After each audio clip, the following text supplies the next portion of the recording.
आप सभी को प्रणाम मित्रों।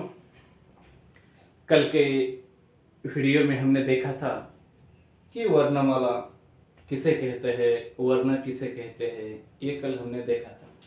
और उसके साथ साथ हमने ये भी देखा था कि स्वरों का विभाजन, ह्रस्व स्वर और दीर्घ स्वर, इसकी परिभाषा भी कल देखी थी। आज फिर एक बार उसे दोहरा कर हम संयुक्त स्वर देखेंगे। तो देखिए, स्वर किसे कहते हैं? जिन वर्णों का उच्चारण करते समय मुख में प्राणवायु को रोके बिना किया जाता है उन्हें स्वर कहते हैं। तो हिंदी में कुल स्वर कितने हैं? 11 स्वर है। तो वे 11 स्वर कौन कौन से? अ, आ, ई, उ, री, ए, ओ, औ। कुल कितने? 11 स्वर है। इनका आप उच्चारण कर देखिए। इनका उच्चारण करते समय इन्हें कम और अधिक समय लग रहा है। कैसे? देखिए, अ, आ, ई, उ, री, ए, ओ और औ। यानी जो अ है, ई, उ और री, इन स्वरों को कम समय लग रहा है और शेष स्वरों को अधिक समय लग रहा है। तो इन उच्चारण के लिए जो समय लग रहा है, इसे ध्यान में रखते हुए इन स्वरों को दो भागों में विभाजित किया गया है। एक है ह्रस्व स्वर। ह्रस्व स्वर किसे कहते हैं? जिन स्वरों के उच्चारण के लिए कम समय लगता है उन्हें ह्रस्व स्वर कहते हैं। तो ह्रस्व स्वर कितने हैं? कुल 4 है। कौन कौन से हैं? अ, ई, उ और री। यह 4 ह्रस्व स्वर है। तो शेष दीर्घ स्वर है। दीर्घ स्वर कितने हैं? 7 दीर्घ स्वर है। दीर्घ स्वर किसे कहते हैं? जिन स्वरों का उच्चारण करने के लिए ह्रस्व स्वरों से दुगुना समय लगे उन्हें दीर्घ स्वर कहते हैं। तो दीर्घ स्वर कौन कौन से हैं? आ, ई, उ, ए, ओ और औ। यह 7 दीर्घ स्वर है। तो कल ये हमने पिछले वीडियो में देखा था। आज हम देखेंगे संयुक्त स्वर किसे कहते हैं। संयुक्त यानी क्या? जॉइंट। बराबर, संयुक्त यानी जॉइंट।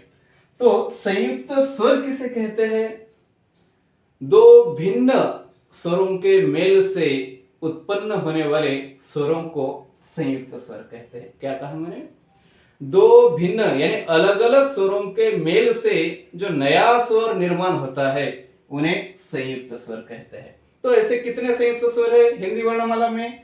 कुल 4 संयुक्त स्वर है। वे कौन कौन से हैं? ए, ओ और औ। यह 4 संयुक्त स्वर है।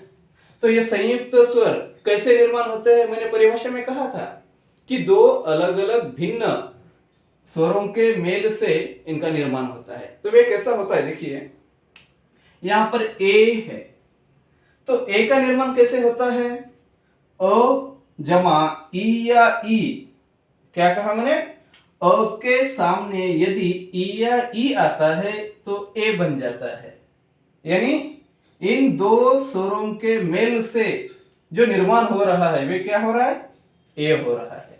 बराबर। वैसे ही आ के सामने यदि ई या ई आता है, यानी ये छोटा ई है और ये बड़ा ई है। बराबर। तो ई या ई आता है तो अ बन जाता है।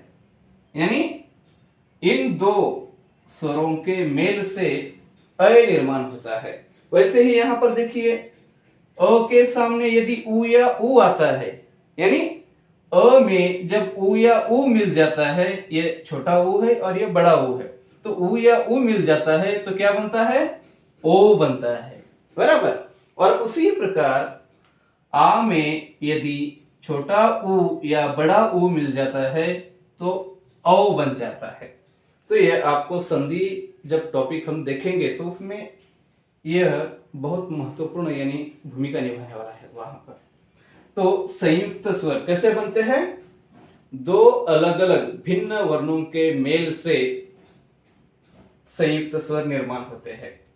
यहाँ पर हमने देखा है कि अ या अ में ई या ई मिलने के बाद अ बनता है। तो उसी प्रकार से आ में ये छोटा ई या बड़ा ई मिलने के बाद अ बनता है। और वैसे ही अ में छोटा उ या बड़ा उ मिलने के बाद ओ बन जाता है, और उसी प्रकार आ में छोटा उ या ऊ मिलने के बाद औ बन जाता है। अगले वीडियो में हम अनुस्वार और विसर्ग का प्रयोग कहाँ कहाँ पर होता है और इन दोनों में क्या अंतर है, ये हम देखने वाले हैं। उसे देखने के लिए ना भूलिए आप।